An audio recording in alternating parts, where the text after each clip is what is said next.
우리는 작년 11월 이 성찬 예식의 때에 고린도전서 11장 23절부터 26절까지의 말씀을 통해서 이 성찬이 담고 있는 의미, 성찬의 의미에 대해서 함께 말씀을 살펴보았습니다. 그 성찬의 의미는 크게 두 가지로 정리를 할 수 있었는데요. 한 가지는 무엇이냐면, 첫째는 예수님의 죽으심을 기념하는 것이 첫 번째 의미였고, 두 번째 의미는 무엇이냐면 우리 예수 그리스도와 하나 되어지고 연합하는 것. 또 하나는 바로 우리 사랑하는 형제 자매된 우리 지체들이 예수 그리스도 안에서 하나 되는 것. 그것이 바로 성찬의 의미였습니다. 그러므로 여러분, 성찬에 참여하는 성도는요, 나를 위해 죽으신 그 예수님의 죽으심을 기억하고 믿음의 형제 자매들끼리 분열하거나 분쟁하지 아니하며 예수님 안에서 하나가 되어야 된다라는 말씀을 우리가 작년 11월 이 자리에서 함께 나누었습니다. 이러한 말씀에 이어서 오늘 본문을 보면요, 이 본문의 말씀은 성찬에 임하는 우리의 자세, 성찬에 임하는 성도의 자세가 어떠해야 하는지를 우리에게 말씀해 주고 있습니다. 오늘 이 말씀을 통해서 우리 모든 성도님들이 성경이 말하는 바른 자세, 성경이 말하고 있는 성찬에 임하는 자세, 그 자세를 가지고 오늘 이 거룩한 성찬에 임할 수 있기를 바랍니다. 여러분, 은혜로운 이 성찬 예식은요, 은혜로운 성찬식은 예식의 분위기나 순서에 있는 것이 결코 아닙니다. 뭐 분위기가 엄숙하다, 거룩한 분위기가 느껴진다고 해서 이 성찬 예식이 거룩해지는 것도 아니에요. 그리고 순서가 잘 짜여져 있다, 순서가 물 흐르듯이 잘 흐른다 해서 이 성찬 예식이 거룩한 예식이 되는 것도 결코 아닙니다. 성찬에 대한 성도들의 바른 이해, 그리고 성찬에 참여하는 성도들의 바른 자세가 최우선이라는 겁니다. 여러분, 성찬식은요, 예수님께서 고난을 당하시기 전, 십자가에 죽으시기 직전에 제자들과 함께 마지막 유월절 식사를 하는 그 자리에서 시작되었습니다. 예수님은 이 유월절 예식 중에 식사하는 순서를 통해서 첫 성찬식을 제자들 앞에서 거행했습니다. 이와 같이 이 성찬 예식을 따라서 초대교회에서는 이 성찬 예식이 오늘과 같이 좀 관소화되어진 형태로 행해지거나 진행되지 않고 교제를 겸한 모든 지체들이 함께하는 공동 식사 형태로 진행이 되어졌습니다. 그리스도의 죽음을 기념하는 성찬과 그리고 성도들의 공동 식사였던 교제를 위한 애찬으로 그렇게 성찬 예식은 구성이 되어졌습니다. 그런데 여러분, 이 성찬과 애찬은 대부분의 경우에 항상 따로따로 진행된 게 아니고 함께 이루어졌어요. 즉, 애찬을 먼저 진행하고 성도들이 함께 음식을 나누는 애찬을 진행하고 애찬이 끝날 무렵에 그 바로 이어서 성찬 예식을 진행했던 겁니다. 여러분, 애찬은요, 유월절에 먹는 식사였고 초대교회에서는 흔히 일반적으로 사랑의 식사라고 명칭을 하면서 성도들이 각자 자기의 집에서 자신이 먹을 음식들을 준비해 와서 서로 그 음식을 열어놓고 성도들이 함께 교제하며 음식을 나누어 먹는 식사, 이 식사가 바로 애찬이었습니다. 그래서 우리가 교회에서도 식사를 할 때에 한 번씩은 애찬이 준비되어져 있습니다라고 하는 이유도 여기에 있는 거예요. 그리고 성찬은 우리가 잘 알고 있듯이 예수님의 명령을 따라서 떡과 잔을 통해서 예수님의 십자가의 그 죽으심을 기억하면서 예수님과 하나됨의 은혜를 누리고 그 예수 그리스도 안에서 우리 사랑하는 지체들이 한 몸 되어지고 하나 되어짐의 은혜를 누리는 것, 그것이 바로 성찬 예식입니다. 소유리 문답 97문에 보면 여러분, 이 주의 성찬에 합당하게 참여하려면 어떻게 해야 하는지를 말하고 있습니다. 거기에 보니까 이렇게 이야기해주고 있습니다. 주의 성찬에 합당하게 합당하게 참여하려면 마땅히 주님의 몸을 분별할 줄 아는 것과 주님으로서 주님을 양식으로 삼는 믿음과 회개와 사랑과 서로 순종함에 대하여 스스로 살필 것이니 합당하지 않게 참여하면 두렵건대 먹고 마시는 것이 정죄함을 자청함이 될 것이다. 이렇게 소율이 문답 97문은 이 성찬 예식에 참여하는 자세에 대해서 우리에게 가르쳐 주고 있습니다. 여러분, 이것을 볼 때요, 성찬에 합당한 자세로 임하지 않으면, 합당한 의미를 알고 기억하고 그 자세를 가지고 임하지 아니하면 그 자체가 죄가 되기 때문에 합당한 자세로 참여하는 것이 굉장히 중요하다는 것을 우리가 알 수가 있습니다. 그렇다면 우리는 이 성찬 예식에 어떠한 자세로 참여해야 할까? 첫 번째는 성찬에 합당한 자세로 참여해야 합니다. 저를 따라 한번 고백해 볼까요? 성찬에 합당한 자세로 참여해야 합니다. 이게 여러분 성찬에 참여하는 성도의 자세 첫 번째입니다. 여러분, 이 말을 반대로 말해보면 이렇게 될 것 같습니다. 성찬에 합당하지 않은 자세로 참여하지 말아야 한다라고 이야기가 되는 겁니다. 본문 27절에 보니까 이렇게 말씀합니다.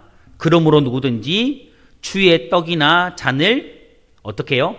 합당하지 않게 먹고 마시는 자는 주의 몸과 피에 대하여 죄를 짓는 것이니라.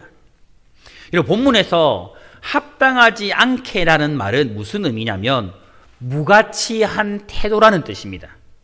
그러니까 예수님의 피에 대하여, 예수님의 살에 대해서 무가치한 태도로 임하는 것, 그것을 의미하는 거죠. 이게 합당하지 않는 태도라는 거예요.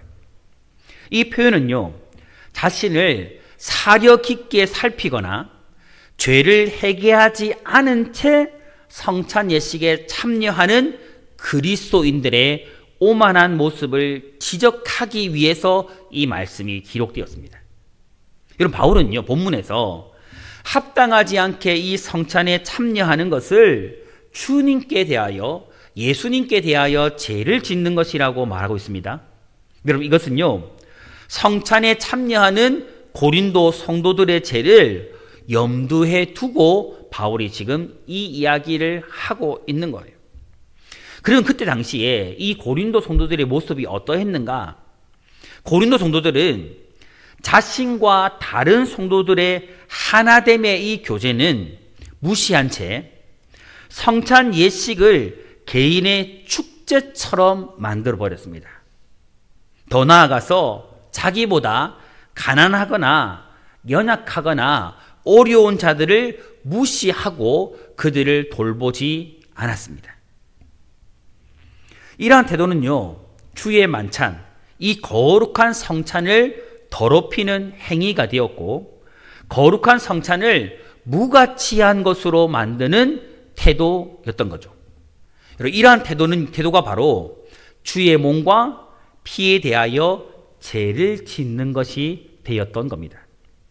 이러한 말씀을 통해서 바울은요, 우리에게 성찬에 합당한 자세, 그것을 가지고 성찬 예식에 임할 것을 지금 촉구하고 있는 거예요. 이 말씀을 듣는, 그리고 이 말씀을 들었던 수많은 성도들을 향해서 바른 합당한 자세를 가지고 이 성찬 예식에 임하라고 지금 교훈해주고 있는 거죠. 여러분, 그러면 성찬에 임하는 합당한 자세가 무엇일까요? 합당한 자세. 먼저는요, 이 거룩한 성찬 예식을 하나의 행사처럼 1년의 전반기, 후반기, 당연히 때가 되면 1년에 2번 교회에서 실시하는 하나의 연간 행사처럼 생각하여 참석하지 말라는 겁니다. 아무런 의식 없이 그냥 나와서 이 예식에 참여하지 말라는 거죠. 그리고 교회의 하나됨, 다른 형제 자매들, 우리 지체들의 하나됨을 지키지 못한 잘못이 있다면, 우리가 교회 안에서 하나 되어짐을 이루지 못했던 잘못들이 있다면, 그리고 가난한 자나 연약한 자를 무시하는 행위가 있었다면, 그들을 우리가 돌보는 것이 당연한 일임에도 불구하고 그들을 돌보지 않았던 잘못이 있었다면, 이러한 자신의 모습을 진지하게 돌아보고 회개한 이후에 참석해야 한다라는 것입니다. 여러분 기억나십니까? 항상 성찬 예식이 있기 한 주 전에 주일에 항상 광고가 나올 때는 어떤 광고가 나와요? 한 주간 거룩한 삶으로 다음 성찬 예식에 참여하시라는 광고가 나와요. 여러분 이 광고는요 그냥 하는 광고가 절대 아니에요. 여러분 성찬에 참여하기 이전에 우리는 한 주간을요 그 어느 때보다 거룩한 삶을 살아가도록 힘써야 돼요. 여러분 그래서 여러분 이것이 필요한 거예요. 오늘 우리 모든 성도님들은요 이 거룩한 성찬 예식에 참여함에 지금 말씀드렸던 이러한 자세, 바로 연간 행사처럼 그냥 아무런 의식 없이 참여하지 아니하고, 또한 우리가 하나 되어짐과 또 우리 연약한 자들을 돌아보지 못했던 제약들이 있다면 이 모든 것들을 회개함으로 이것이 합당한 자세임을 알고 이 자세를 가지고 오늘 이 거룩한 성찬 예식에 참여하는 우리 성도님들이 되시기를 주님의 이름으로 축복합니다. 두 번째는 여러분, 자신을 살피고 참여해야 합니다. 두 번째 저를 따라 해볼까요? 나 자신을 살피고 참여해야 합니다. 여러분 28절에 이렇게 말씀하죠. 사람이 자기를 뭐하고요? 살피고 그 후에야 이 떡을 먹고 이 잔을 마실지니, 그렇게 말씀하세요. 여러분 여기서 살피고라는 말은 무슨 의미냐면 검사하다, 시험하다라는 뜻으로요. 마치 어떤 금속이 순전한 것인지 순전하지 않은지를 검사하듯이 자신을 살펴보라는 거예요. 오늘 이 성찬 예식에 참여하기에 합당한가 아닌가 자신의 모습을 살펴보라는 겁니다. 여러분 이것은요 거룩한 성찬 예식에 참여하는 자로서 죄를 자복하여 합당한 마음의 자세로 성찬을 준비하고 있는지 스스로 확인하라는 거예요. 그러니까 여러분 한 주간 여러분들이 어떻게 살아오셨는지를 한번 돌아보는 게 정말 중요해요. 내가 이 한 주간 정말 기도하며 성찬 예식을 준비했는가 스스로를 확인해 보라는 겁니다. 여러분. 그러므로 여러분 성찬 예식에 참여하는 성도는 마땅히 자신을 살펴서 거룩한 성찬 예식의 참여자로서 자신이 합당한지를 돌아볼 수가 있어야 합니다. 여러분 만일 이러한 자기 성찰 없이 이 거룩한 성찬 예식에 참여하면, 여러분 참여한다라는 것은요 결국에 27절에 말씀하고 있듯이 주님의 몸과 피에 대하여서 죄를 짓는 것이 되어지고, 또 29절의 말씀이 나와 있듯이 자신의 죄를 먹고 마시는 결과가 되고 마는 겁니다. 그러므로 여러분 거룩한 성찬에 참여하는 성도는요 가장 먼저 자신의 삶을 십자가 앞에 돌아봐야 돼요. 오늘 이 시간이 그런 시간이 되어야 됩니다. 여러분 십자가 앞에서 먼저 나 자신을 진지하게 돌아봐야 돼요. 제가 있다라면 이 성찬 예식을 시작하기 전에, 이 성찬에 참여하기 전에 먼저 회개하고 참여해야 합니다. 여러분 이거 굉장히 중요해요. 그런데 여러분 간혹 이러한 하나님의 말씀을 들을 때, 지금 제가 여러분들이 전했던 이러한 하나님의 메시지를 들을 때에 이런 생각을 가지신 분들이 있어요. 마음의 부담감을 가지고 나 같은 사람이, 이런 한 주간도 제대로 살아가지 못했던 나 같은 사람이 이 거룩한 성찬에 참여할 수 있을까? 지나왔던 나의 삶들을 돌아보면 이 거룩한 성찬에 참여할 자격이 정말 나에게 있는가? 이런 생각으로 참여하지 않는, 아예 참여하지 않는 성도님들이 있으세요. 사랑하는 성도 여러분, 꼭 기억했으면 좋겠습니다. 여러분 꼭 기억하십시오. 결코 이렇게는 하지 말아야 한다. 결코 여러분 이렇게는 하지 말아야 돼요. 우리는 결코 여러분 이것이요 겸손이 아니라는 것을 기억해야 됩니다. 여러분. 이렇게 하는 것은 여러분 하나님 앞에서 겸손이 아니에요. 그리고 여러분 이것은요 하나님께서 원하시는 것도 아니고 하나님이 기뻐하시는 마음도 아니고 오히려 하나님의 마음을 아프게 해드리는 거예요. 결코 이렇게는 하지 말아야 한다라는 거죠. 여러분 혹 우리 마음에 지금 오늘 성찬 예식을 거행하는 이 시간에 혹 우리에게 이런 마음이 정말 있다면 우리는요 이런 고백으로 나아가야 돼요. 하나님, 나는 죄인입니다. 그래서 주님의 은혜가 더 필요합니다. 여러분 이것을 우리가 기억했으면 좋겠어요. 우리가 십자가의 은혜가 더 필요한 이유는요 십자가에 흘리신 제사함과 그 십자가의 은혜가 더 필요한 이유는요 우리가 죄인이기 때문이에요.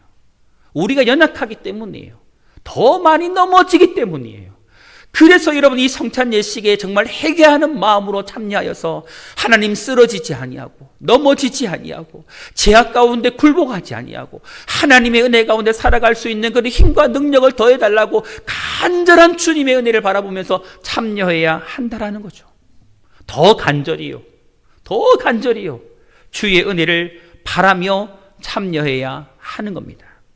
오늘 여러분 이 거룩한 이 성찬에 참여하는 우리 성도님들은 성찬에 참여하기 전에 여러분 십자가 빼서 나 자신을 돌아보며 회개함으로 참여하시기 바랍니다.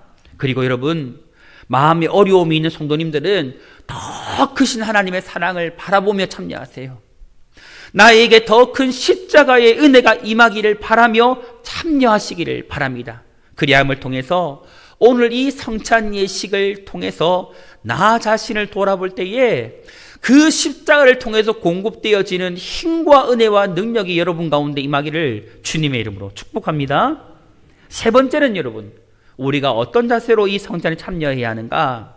서로 용납하는 마음으로 참여해야 합니다. 우리 이것도 한번 따라해 볼까요? 서로 용납하는 마음으로 참여해야 합니다. 본문 33절에 보면 이렇게 말씀하죠. 그런즉 내 형제들아 먹으러 모일 때에 서로 뭐하라? 기다리라. 여러분 여기서 이 기다리라는 말이 무슨 의미냐면요 그런 의미예요. 환영하다, 용납하다 이 말 그대로 기다려주다라는 의미예요. 무슨 의미라고요? 용납하다, 기다려주다라는 말이에요. 다른 지체들을 뭐 하는 거예요? 용납해 주는 거예요. 다른 지체들에 대해서 어떻게 해주는 거예요? 기다려 주는 거예요, 여러분. 그런데 여러분 더 정확한 뜻은요, 서로 용납하라는 의미입니다. 서로 기다리라는 뜻이 바로 이 기다리라는 말이 가지고 있는 의미예요. 여러분 이 말은요, 서로 참아주고 서로 뭐하라? 용납하라는 겁니다, 여러분. 초대교회 당시에 애찬과 성찬이 함께 이루어졌다라고 우리가 말씀을 살펴보았지 않습니까? 그때에 이 성찬 전에 이루어진 이 애찬에서 여러분 어떤 사람들은요 먼저 와서 그냥 음식을 배불리 먹고 또 어떤 사람들은 늦게 와서 배고픔으로 불평하는 일이 있었습니다. 이런 일이 있었어요. 그리고 여러분 그 가운데는요 한 몸이 되어진 형제 자매들 사이에 분쟁과 편당이 발생하고 부자가 가난한 자들을 부끄럽게 만들고 애찬에서 가난한 자, 가난하고 어려운 자들을요 소외시켜서 차별하는 그런 일들이 실제로 생겨났던 거예요. 그것도 다른 자리가 아니라 어떤 자리에서 거룩한 성찬을 거행하는 한 피바다 한 몸 이룬 같은 지체가 되어진 그 사람들이 모여 거룩한 성찬 예식을 거행하는 그 자리에서 이런 일이 발생했다는 거예요. 정말 가슴 아픈 일이죠, 여러분. 이에 바울은요 이러한 일로 서로 불평하는 일이 없도록 서로 기다려주라고 말했던 겁니다. 이러한 일들이 다시는 생기지 않도록 서로 용납하라고 이야기하고 있었던 겁니다. 성도 여러분, 거룩한 성찬에 참여하는 예수 안에 한 가족이 되어진 성도들은요, 서로를 용납하는 마음으로 성찬에 참여해야 됩니다. 여러분, 우리 마음에 혹 지체들을 향해 불편한 마음이 있다면 여러분, 그거 열어야 돼요, 여러분. 서로를 용납해야 돼요, 여러분. 용납해야 여러분 거룩한 성찬을 성찬답게 참여하는 거예요. 용납하지 않으면 우리의 죄를 먹고 마시는 게 돼요, 여러분. 그리스도의 몸과 피에 대해 결국은 죄를 짓는 것이 된다라는 거예요, 여러분. 우리는 용납해야 돼요, 여러분. 형제 사랑을 전제로 하여서 서로 기다려주고 서로 용납해주는 그런 자세를 가지고 또한 그렇게 행할 것을 결단함으로 이 거룩한 성찬 예식에 참여해야 한다라는 겁니다. 여러분, 이렇게 행하는 것이요, 결국은 교회의 덕을 세우는 것이며 성찬에 임하는 성도의 합당한 자세입니다. 오늘 우리 모든 성도님들이 예수 그리스도의 십자가의 사랑으로 서로가 서로를 용납하는 마음으로 이 성찬에 참여하시기를 주님의 이름으로 축복합니다. 사랑하는 성도 여러분, 오늘 이 거룩한 성찬 예식에 우리 모든 성도님들이 꼭 이 세 가지를 꼭 기억합시다. 성찬에 합당한 자세로, 그리고 나 자신을 살피고 서로 용납하는 마음으로 이 성찬 예식에 참여함으로 우리가 다시 한번 주님 안에서 이 청농이라는 공동체 속에 속하여져 있는 모든 성도들이 주님 안에서 하나 되어진 존재라는 것을 경험하고 십자가를 통해서 나타난 제사함의 은혜, 이 피와 이 잔을 마심을 통해서 우리 가운데 공급해 주시는 예수님의 살과 피가 우리 가운데 공급해 주시는 그 힘과 능력을 공급받는 그 은혜의 역사가 이 성찬 예식을 통해서 우리 모든 성도님들 가운데 충만하게 임하기를 주님의 이름으로 축원합니다.